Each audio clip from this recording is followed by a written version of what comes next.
eu tive dois gatilhos iniciais para elaborar essa aula. Os gatilhos foram duas notícias que me chamaram muito a atenção e a partir dessas notícias eu ampliei os meus estudos sobre a temática para trazer o conteúdo para vocês.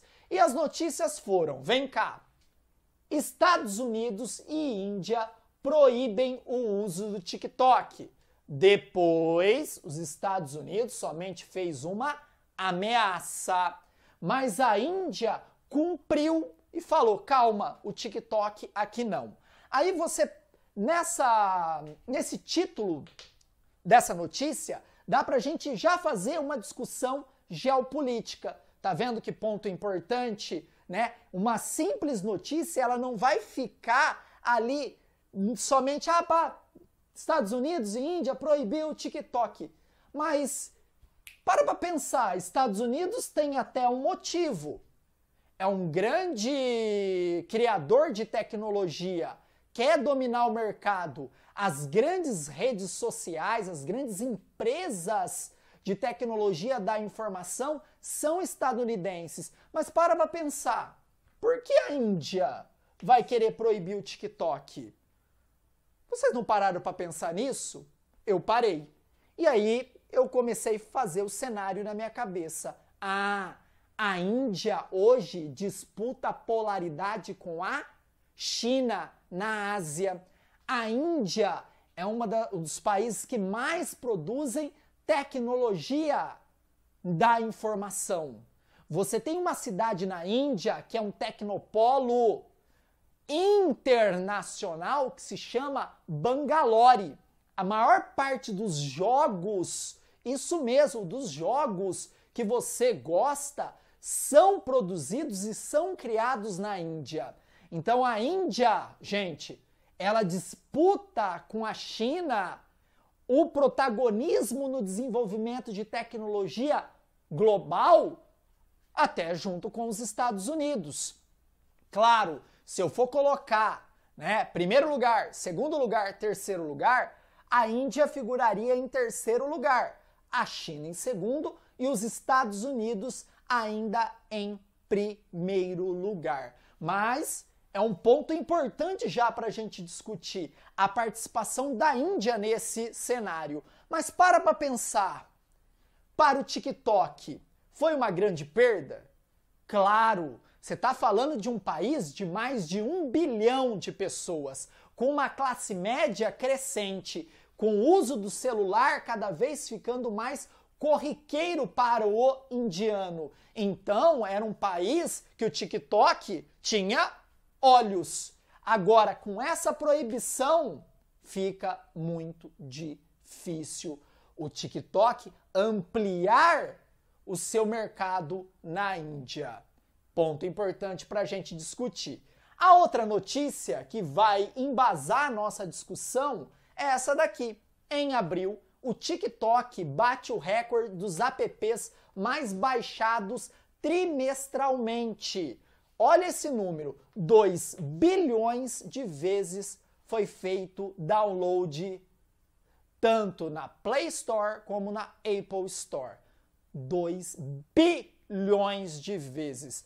Ultrapassou Facebook, ultrapassou o WhatsApp, ultrapassou o Instagram.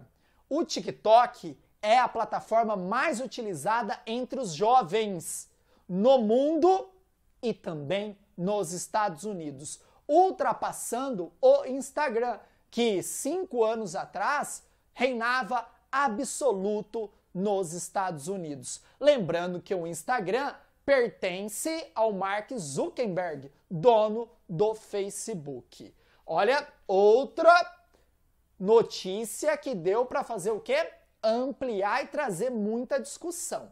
Tá, Jean, esse cenário aqui, no qual você tem dois países proibindo um aplicativo de outro país. Jean, de onde é o TikTok?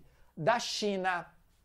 E uma notícia que mostra que o mundo quer esse aplicativo, gente, não ia terminar bem. não tendo aceitação de duas grandes potências e da principal potência, nós temos um cenário. E esse cenário é um cenário de Guerra Fria. Mas não uma Guerra Fria como a gente teve pós-Segunda Guerra Mundial, no qual nós tínhamos duas grandes potências, Estados Unidos e União Soviética, que disputavam influência no mundo a partir de uma corrida armamentista, de uma corrida aeroespacial. Agora nós temos uma Guerra Fria no cyberespaço. Nós temos uma Guerra Fria no cyberespaço. Tá, mas o que é esse cyberespaço, Jean?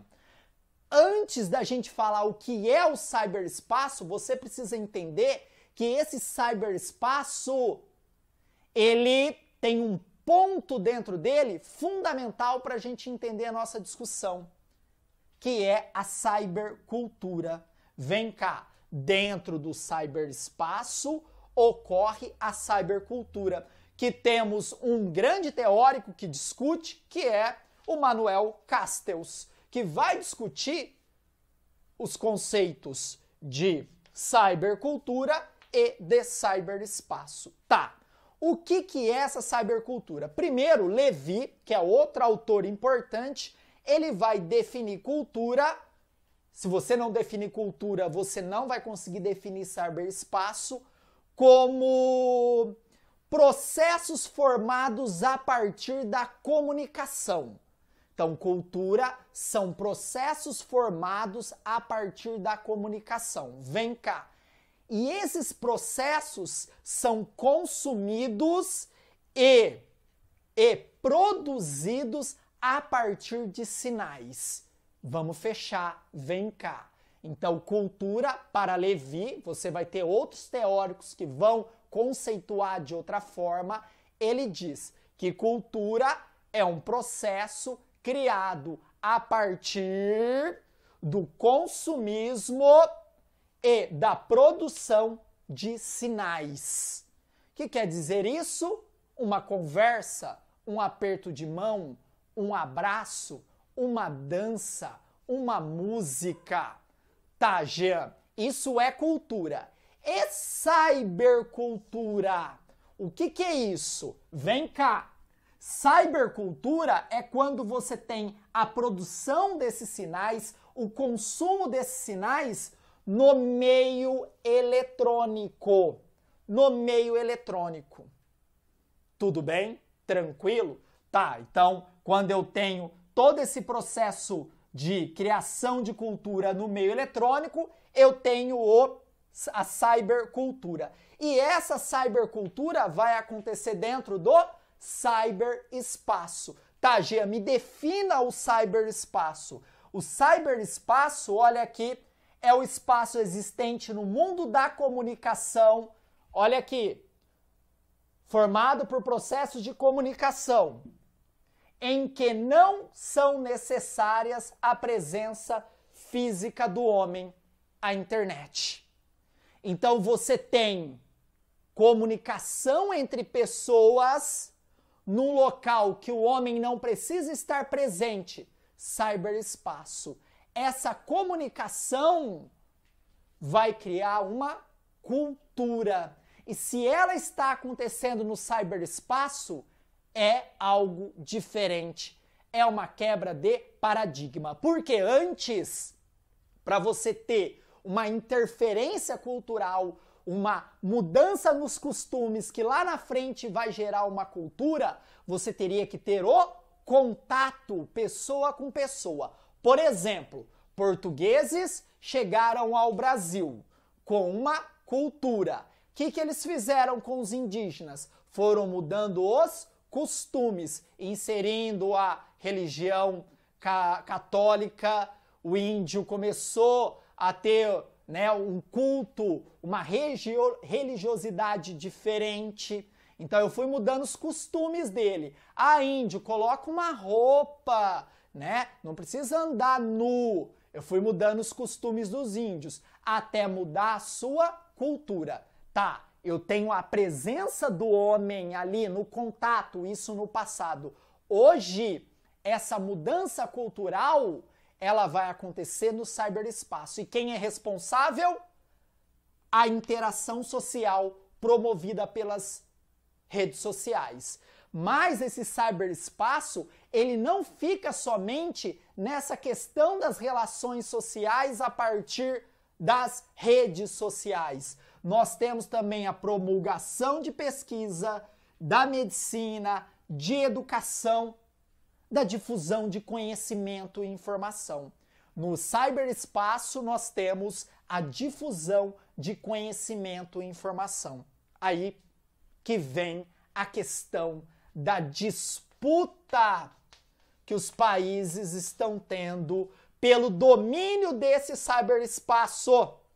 Porque quem dominar o cyberespaço vai dominar a difusão de conhecimento, a difusão de informação e, consequentemente, vai moldar todo mundo. Vai ter o poder de mudar os costumes das pessoas em prol do seu interesse comercial.